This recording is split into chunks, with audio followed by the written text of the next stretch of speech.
Essa palavra é a coisa mais importante para nós.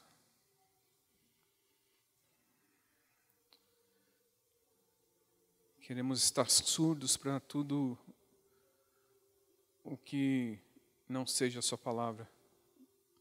Não queremos ouvir vozes, não queremos ouvir homens, queremos ouvir a sua palavra. Porque a sua palavra é viva e eficaz.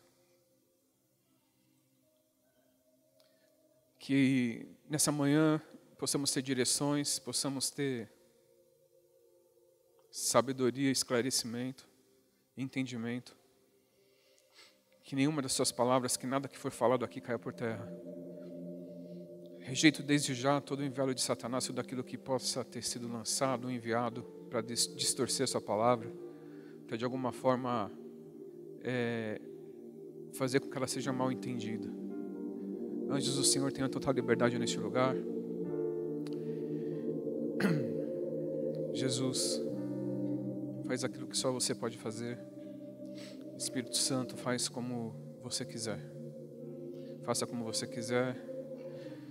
Eu não sei, eu não tenho nada, mas eu dependo de você, Espírito Santo. Em nome de Jesus. Glória a Deus. Eu tenho uma palavra que está queimando meu coração faz alguns dias. Eu estava lendo um trecho da Bíblia e essa palavra começou a queimar. E eu sei que quando Deus manda liberar em um culto, ela vai trazer, eu sei que ela traz resposta, e quando Deus manda liberar algo num culto é para trazer resposta, direção, para trazer, para sossegar o coração, acalmar o coração de muitos. E foi para mim também. Sempre a palavra tem que passar primeiro por aquele que libera. Esse é o maior segredo de uma palavra. Você quer saber como preparar uma palavra? A primeira coisa que você tem que perguntar é: o que eu preciso ouvir? O que eu estou precisando?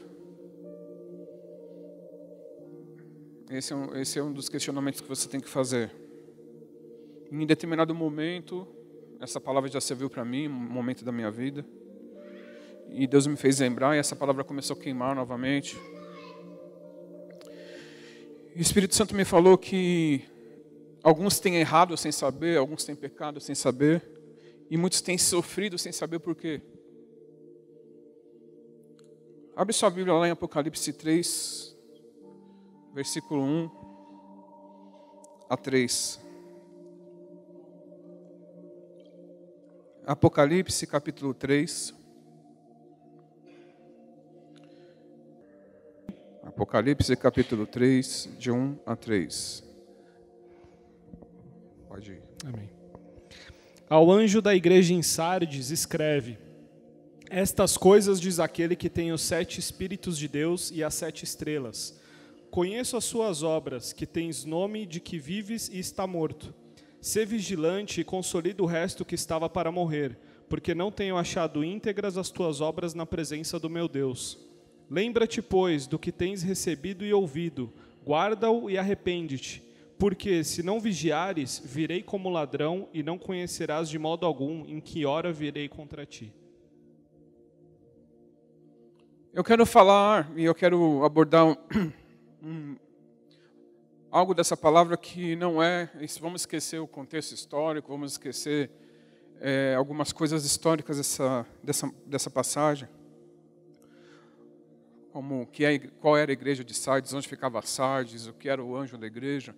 Mas eu quero pegar alguns pontos e algumas aplicações espirituais que me chamaram muita atenção.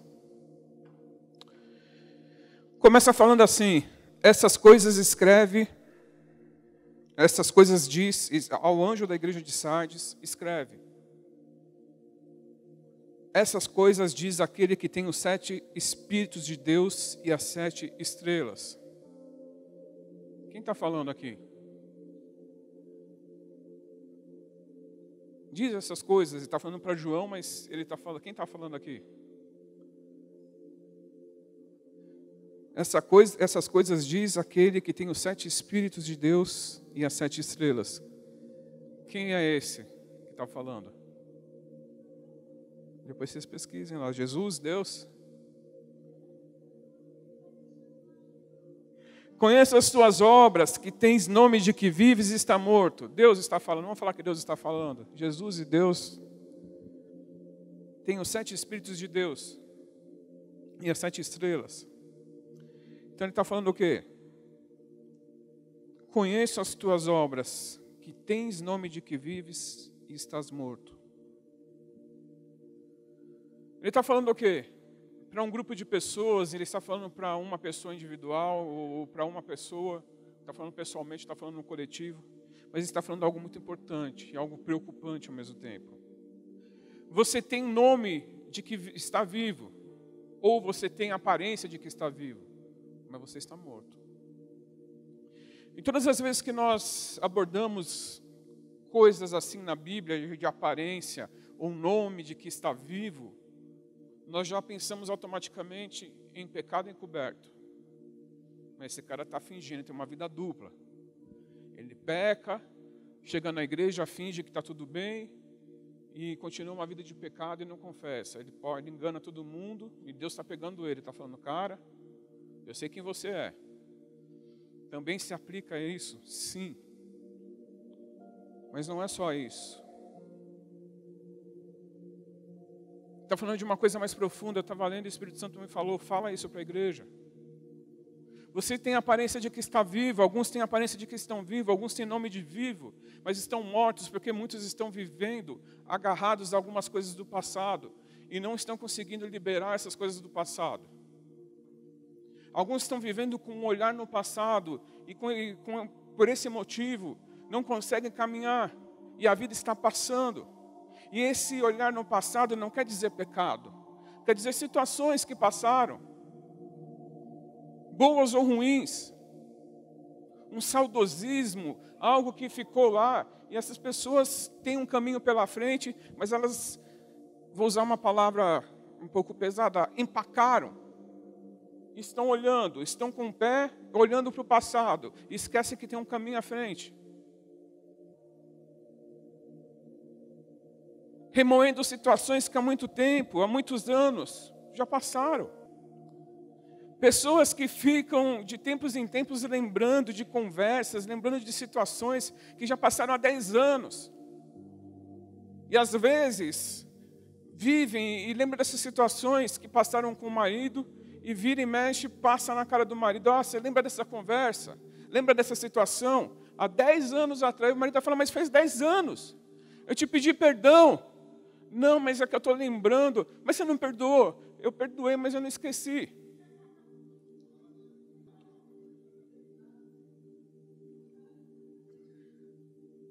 O marido também fala assim, você lembra? A mulher, sei lá, deixa cair uma tampinha. Eu estou lembrando quando você deixou cair a tampinha exatamente dessa forma, há 25 anos atrás, e caiu no meu dedão e quebrou meu dedo. E hoje eu manco por causa dessa, estou mancando por causa dessa tampinha.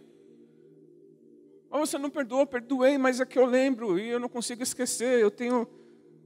São situações banais, mas que aparentemente são coisas simples, mas não são.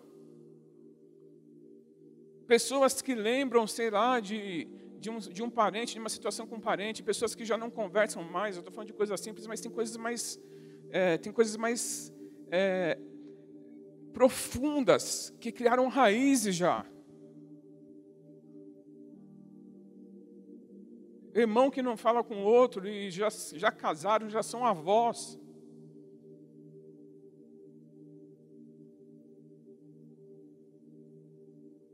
Eu, por muito tempo, eu fiquei acho que 2 ou 3 anos sem falar com a minha irmã dentro da mesma casa.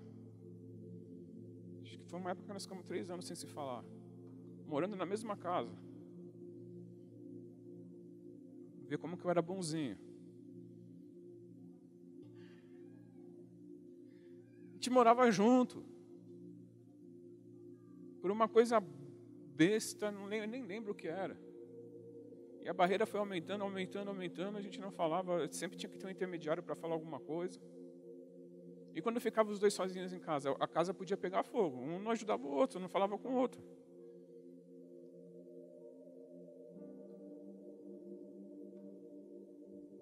Daí no fim você já nem lembra mais, mas você sabe que existia alguma coisa. Situações do passado.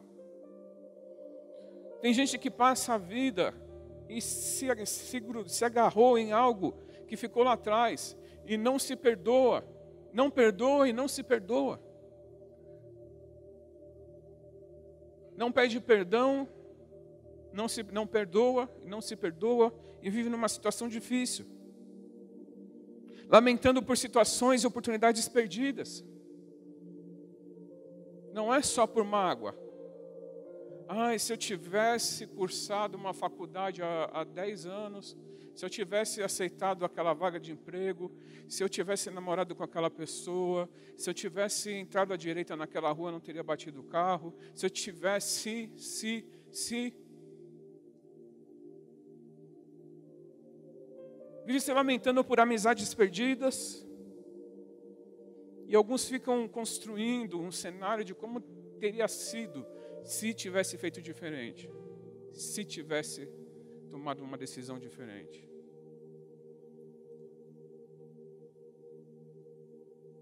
Sabe o que isso faz com você?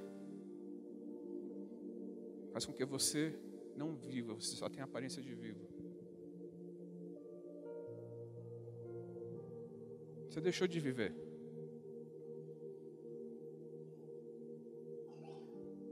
Se eu tivesse...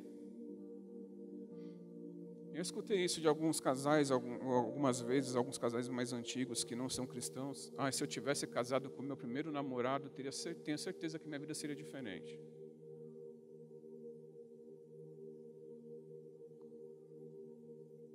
Se eu tivesse fugido de casa, se eu tivesse, sei lá, e tem um ser, não dá para você ficar nesse ser. Quando você vive no mundo dos mortos, você se torna um morto. Situações mortas, oportunidades mortas. Coisas que já passaram. Você tem nome de quem está vivo, mas você já morreu, você está morto.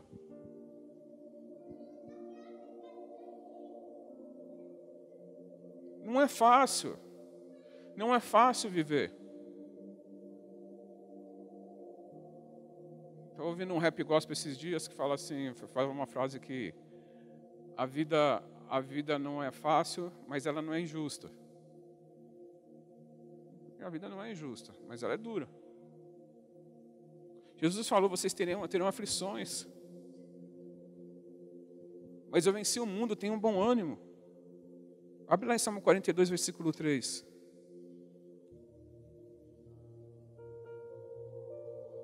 Não é fácil viver, não é fácil passar por situações, não é fácil passar por aflições.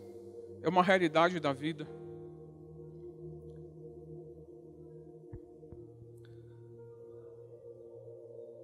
Salmo 42, versículo 3. Existem as lutas que são visíveis. Também você já passou por situações e que deixaram marcas também. Não é só marcas de situações, de mágoas, não é só marca de oportunidades perdidas, não é só marca de sonhos que foram frustrados, mas existem marcas de lutas, existem marcas de perdas, existem situações que você passou que machucou, da tempestade que passou. Eu estava conversando com algumas pessoas que estão envolvidas com essa situação toda da África. E teve mais recente Brumadinho agora, que não é que passou para aqueles que só estão ligados nas notícias, mas está vivo, está acontecendo as coisas. Tem a situação difícil da tempestade, lá teve o ciclone lá na África. A situação difícil do ciclone, da tempestade, o vento, o medo, a situação da tempestade em si, mas tem um pós-tempestade, que é você olhar, ver os destroços, conseguir juntar alguma coisa que restou. E o pós-tempestade está sendo muito difícil lá. Lá já sumiu mais de 1.000 pessoas. Existe também a luta interior, que essa muitas vezes ninguém vai saber, é só você e Deus que sabe.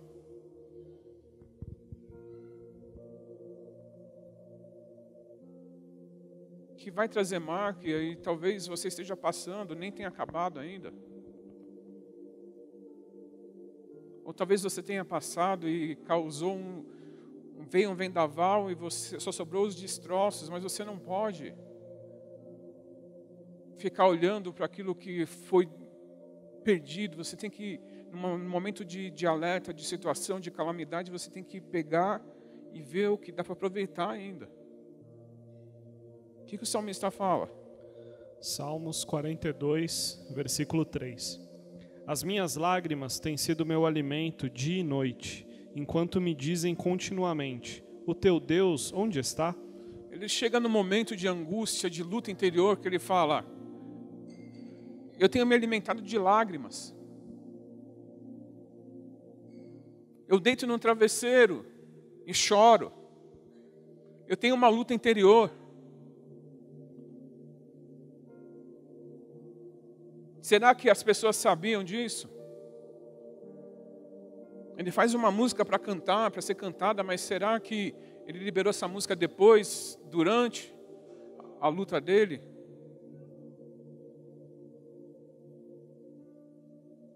É muito difícil eu sei que é muito difícil, às vezes você levantar, você se manter em pé, porque tem pessoas que dependem de você. É muito difícil você dar mais um passo, é muito difícil você tentar mais uma vez, é muito difícil você começar mais uma segunda-feira.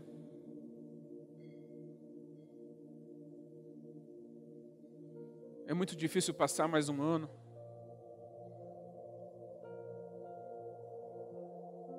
E como se tudo isso não bastasse, em Apocalipse 12:10 fala que existe uma pessoa chamada o acusador dos irmãos, que fica dia e noite nos acusando perante Deus. Mas mais do que isso, ele nos acusa para nós mesmos. Porque ele procura um momento de falha, um momento de cansaço, um momento que nós estamos com a guarda baixa, baixamos a guarda. Ele quer roubar o nosso foco, ele quer tirar o nosso foco para aquilo que realmente interessa. Daquilo que realmente vale a pena, daquilo que realmente é relevante. Ele está falando, o diabo chega e fala assim: olhe para o passado, olhe para aquilo que você perdeu, olhe para o tempo que você está vivendo essa luta, olhe para as coisas que foram arrancadas de você, olhe para dentro de você e veja as dores, veja as perdas, veja. E ele começa a falar para você olhar. Isso é um tipo de acusação também. Porque quando você começa a olhar para as dores, para as feridas, para o passado, para as perdas, para as frustrações, o próximo passo é você começar a acusar alguém. E esse alguém vai ser Deus.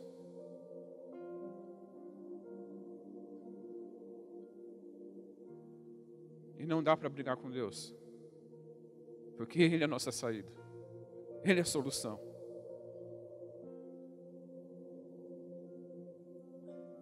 Versículo 2, o que fala em Apocalipse lá? Ser vigilante. Apocalipse capítulo 3, versículo 2. Ser vigilante e consolida o resto que estava para morrer, porque não tenho achado íntegras as tuas obras na presença do meu Deus. O que está falando aqui? Olha para aquilo que realmente interessa. Olha para aquilo que realmente interessa. Olha para aquilo que restou. E protege, consolida, significa proteja, traz, ajunta, guarda. Olha para aquilo que restou e guarda.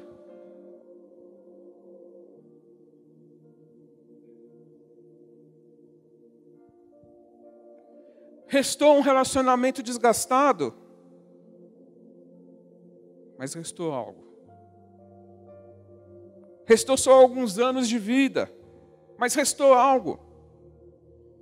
Restou só algum dinheiro de tudo que eu já tive na vida, mas restou algo. Restou só um amigo de todos que eu tinha, e esse eu nem gosto muito, mas restou algo, e esse é o verdadeiro. Restou vergonha porque eu já tentei, já falei com Deus, mas restou a sua vida, e Ele não vai desistir de você. Olhe para aquilo que restou. É o conselho que Deus está dando aqui. Ele está falando, seja vigilante, consolida, protege aquilo que restou. Não fique olhando para aquilo que você perdeu. Não fique olhando para as possibilidades daquilo que poderia acontecer, para chances de algo que não vai acontecer mesmo. Já passou a tempestade, já passou o ciclone, já passou o tempo, tem coisas que não voltam mais. Essa é a realidade da vida.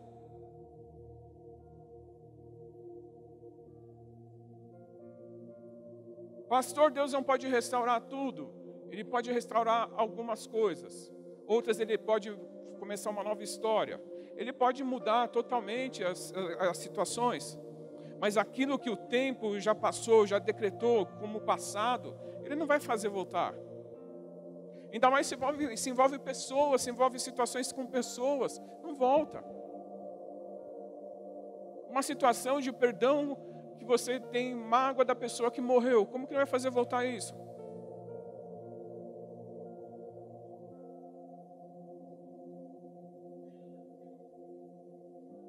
Eu não tenho achado íntegras as tuas obras. Eu não tenho achado as suas obras acabadas, você não termina nada. As suas obras estão inacabadas, Deus está falando. A palavra íntegra é inacabada, não tenho achado íntegra. Essa expressão é, estão incompletas as tuas obras. Por quê? Você não consegue terminar nada, você não consegue continuar nada. Você não consegue dar continuidade. Você não consegue seguir a vida. Você ficou preso no passado. Você não está dando valor para aquilo que realmente interessa.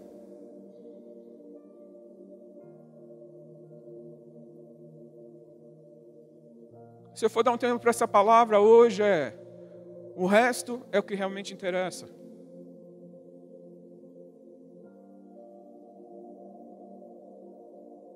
Você nunca irá completar nada com Deus, você nunca vai terminar nada com Deus, você nunca vai chegar a ponto nenhum se você ficar vivendo no passado. Pare de culpar os outros, pare de culpar o diabo. Pare de olhar para aquilo que já não tem mais volta.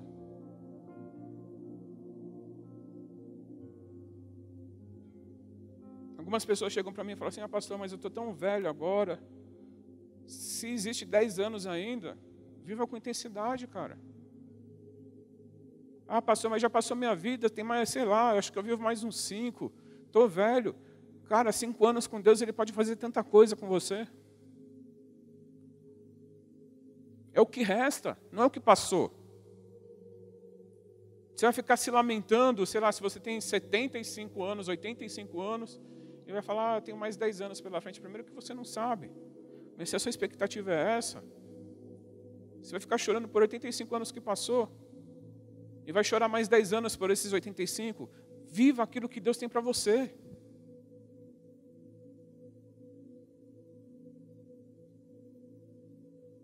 Deus sempre faz um milagre com aquilo que resta.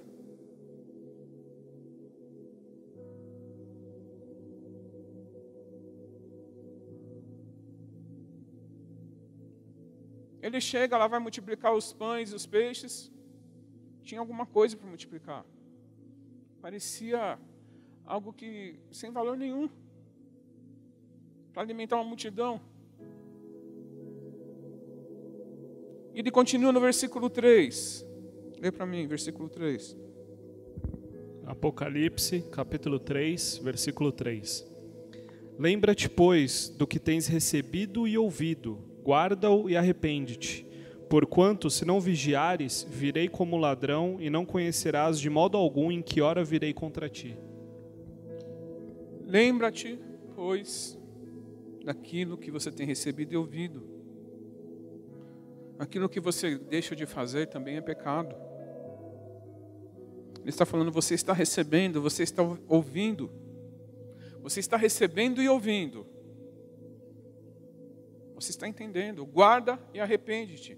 Essa palavra arrepender significa metanoia, uma mudança total de mente. Receber e ouvir. Guardar e mudar a mente.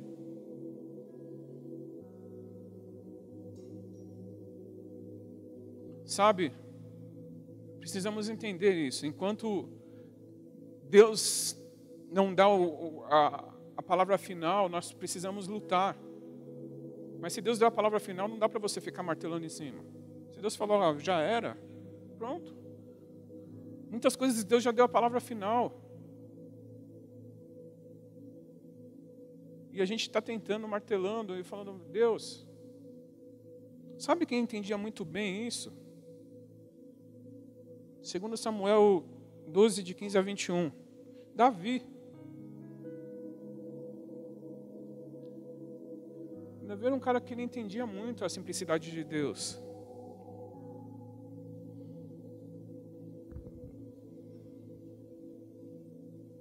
Segundo Samuel, capítulo 12, dos versículos 15 a 21. Davi entendia muito como funcionavam as coisas com Deus. Mesmo numa situação de pós-pecado, ele sabia muito bem. Amém. Lê para mim. E o Senhor feriu a criança que a mulher de Urias dera à luz a Davi, e a criança adoeceu gravemente. Buscou Davi a Deus pela criança, jejuou Davi e, vindo, passou a noite prostrado em terra. Então os anciãos da sua casa se achegaram a ele para o levantar da terra, porém ele não quis e não comeu com eles. Ao 7º dia morreu a criança, e temiam os servos de Davi informá-lo de que a criança era morta, porque diziam, eis que, estando a criança ainda viva, lhe falávamos, porém não dava ouvidos à nossa voz. Como, pois, lhe diremos que a criança é morta? Porque mais se afligirá. Viu, porém, Davi que seus servos cochichavam uns com os outros e entendeu que a criança era morta, pelo que disse aos seus servos, é morta a criança? Eles responderam, morreu. Então Davi se levantou da terra, lavou-se, ungiu-se, mudou de vestes, entrou na casa do Senhor e adorou. Depois veio para sua casa e pediu pão. Puseram-no diante dele e ele comeu. Disseram-lhe seus servos... Até aí. Olha que interessante isso. Essa é a atitude que nós devemos ter com algumas situações. Aliás, com tudo na vida. Você não pode ficar vivendo no passado.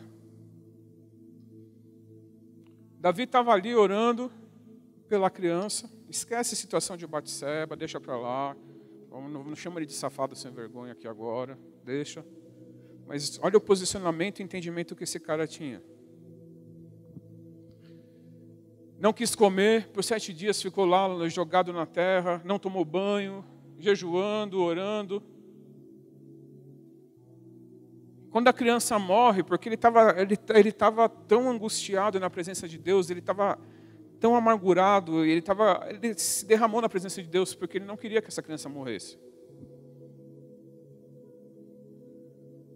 Natan falou que a criança ia morrer, o profeta falou, vai morrer. Ele foi lá e falou, Deus o mata. E começa um pouquinho antes de você ver o profeta falando, esse filho vai morrer.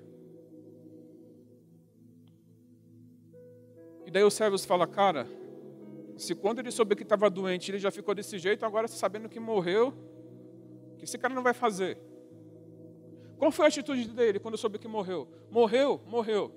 Tomou banho, entrou na casa de Deus, adorou, foi e comeu. Seguiu a vida. Foi ter um relacionamento com Deus, foi fazer o que devia fazer. É isso que nós precisamos fazer. É isso que você precisa fazer. Levantar do chão, se lavar, enxugar as lágrimas pelas coisas do passado, entrar na casa de Deus, seguir a sua vida, adorando a Deus, porque Ele é o dono de tudo, Ele tem o controle de tudo. Cuidar do espiritual, cuidar da alma, do espírito e do corpo alma e espírito, e continuar a sua vida. Ele responde o porquê. Versículo 22. 21. Não, 22. Versículo 22. Respondeu ele: vivendo ainda criança, jejuei e chorei porque dizia: quem sabe se o Senhor se compadecerá de mim e continuará viva a criança? Porém, agora que é morta, por que jejuaria eu? Poderei eu fazê-la voltar? Eu irei a ela, porém, e ela não voltará para mim. Então, ó a simplicidade e o entendimento. Enquanto existe esperança, eu estou lutando. Quando Deus passou a régua, quando Deus deu um basta, falou, não tem mais jeito, quem sou eu? E sabe de uma coisa? Nós estamos pecando quando nós continuamos vivendo coisas do passado.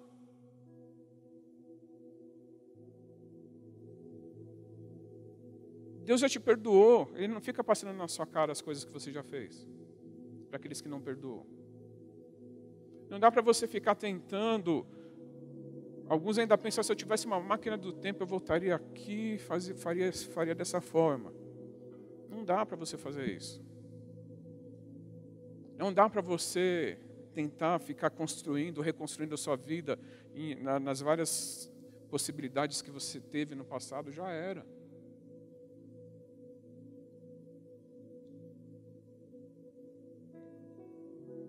É continuar. Enquanto a criança estava viva, eu fiz o que eu pude. No meio da tempestade, eu fiz o que eu pude. No meio da situação difícil, eu fiz o que eu pude. Mas agora não dá mais para fazer nada. Eu vou seguir a vida, eu não estou magoado com Deus. A primeira coisa que ele fez foi o quê? Adorar a Deus.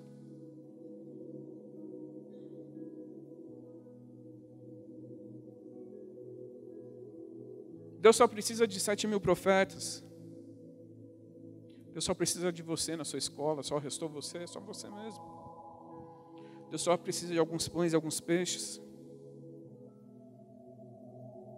Deus só precisa de uma viúva numa casa pobre. 1 Reis é a última passagem que nós vamos ler. 1 Reis 17. 12 a 14.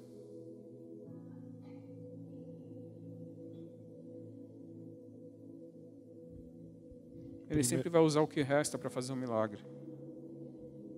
Primeiro livro de Reis, capítulo 17, dos versículos 12 a 14. Amém? Porém ela respondeu: tão certo como vive o Senhor teu Deus, nada tenho cozido. Há somente um punhado de farinha numa panela e um pouco de azeite numa botija. E vês aqui, apanhei 2 cavacos e vou preparar esse resto de comida para mim e para o meu filho. Comê-lo-emos e morreremos. Vou preparar o quê? Esse resto. É o que resta. Não tem mais nada. Vou preparar esse resto de comida para mim e para o meu filho, depois nós vamos morrer. Continua. Versículo 13. Elias lhe disse: não temas, vai e faze o que disseste, mas primeiro faze dele para mim um bolo pequeno e traze-mo aqui fora, depois farás para ti mesma e para o teu filho. Porque assim diz o Senhor, Deus de Israel: a farinha da tua panela não se acabará e o azeite da tua botija não faltará, até o dia em que o Senhor fizer chover sobre a terra. E dessa forma aconteceu o milagre da multiplicação do azeite, da multiplicação da farinha. E o milagre aconteceu na casa dessa viúva porque houve a multiplicação sobre aquilo que restou. Deus usa o resto para fazer um milagre. Deus não usa aquilo que você poderia ser para fazer de você alguém. Ele usa aquilo que você é. Ele usa quem você é hoje. Eu poderia ter sido alguém, eu poderia ter feito dessa forma. Não, Deus quer você do jeito que você é. Se Ele quisesse você de uma forma diferente, Ele teria feito você diferente. Às vezes nós ficamos assim, falando, cara, Se eu tivesse feito assim, se eu tivesse feito esse curso, se eu tivesse me preparado diferente, Deus poderia me usar de uma forma melhor. Não, Ele quem vai te usar, Ele quem vai fazer. Entenda isso.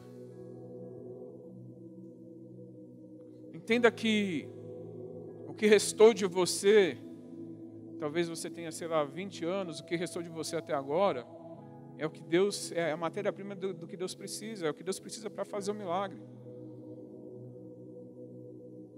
Talvez você tenha tido muitas experiências de vida, talvez você tenha aprontado muito na sua vida.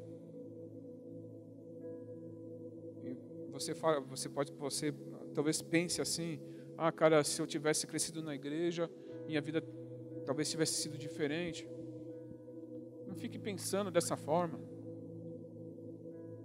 Deus vai usar cada um da forma que Ele quiser, e Ele tem um lugar específico para usar cada um.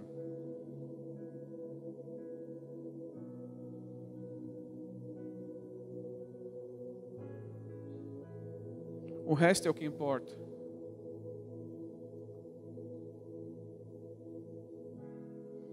O resto é o que importa. Não é o que ficou perdido. Pastor, mas isso daí é muito fácil falar. Você precisa praticar.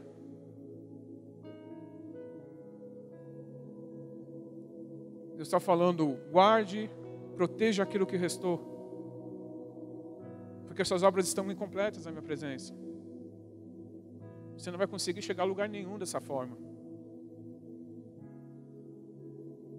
Complete, guarde aquilo que restou, para que você chegue a algum lugar, para que você seja alguém, para que você complete a sua carreira.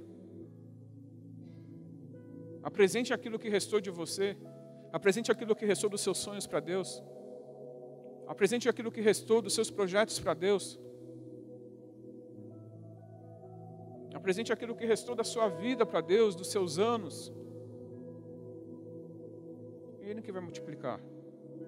Dos seus bens, da sua força, do seu fôlego. Feche os seus olhos um pouco.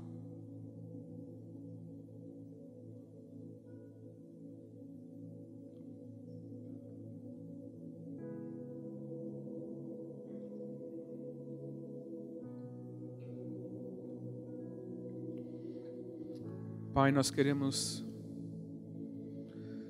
em primeiro lugar, te pedir perdão se temos nos agarrado a coisas do passado, a coisas que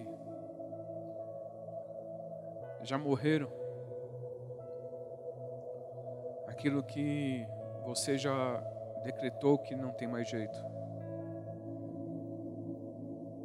aquilo que o tempo já decretou que não tem mais jeito.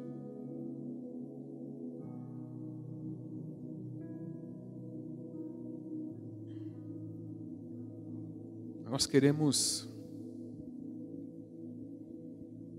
nos atentar àquilo que realmente interessa, àquilo que realmente importa. Nós queremos proteger aquilo que resta, aquilo que restou dos nossos sonhos, da nossa vida, da nossa esperança, da nossa força, do nosso vigor.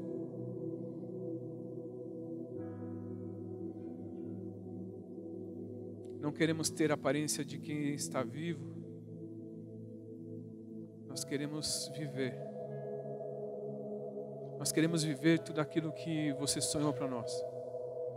Nós queremos viver a plenitude da sua vida aqui nessa terra. Queremos viver todos os bens do Senhor na terra dos viventes.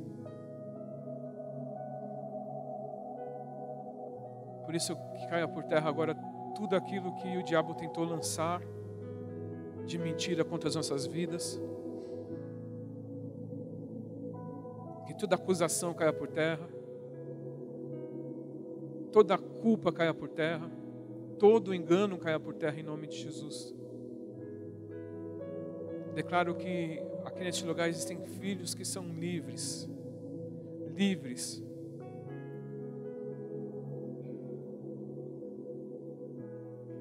Que não vivem de aparência, mas que vivem a vida em abundância, que vivem a plenitude de vida, que todo o peso do passado seja arrancado, que toda a prisão do passado seja despedaçada agora em nome de Jesus. Declaro a vida de Deus, a vida de Deus, em nome de Jesus, em nome de Jesus.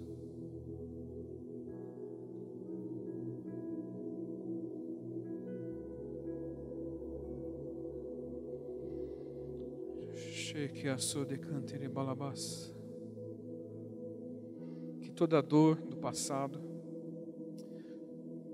toda a prisão da falta de perdão,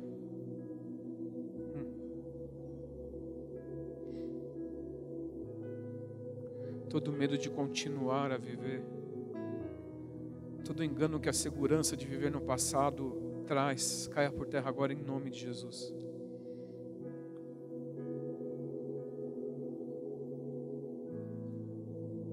Que venha mesmo a ousadia de ir além, de pisar no futuro, de conquistar. Cheque a soe de cantere balabás. Show de cantere basoe de cantere balabás.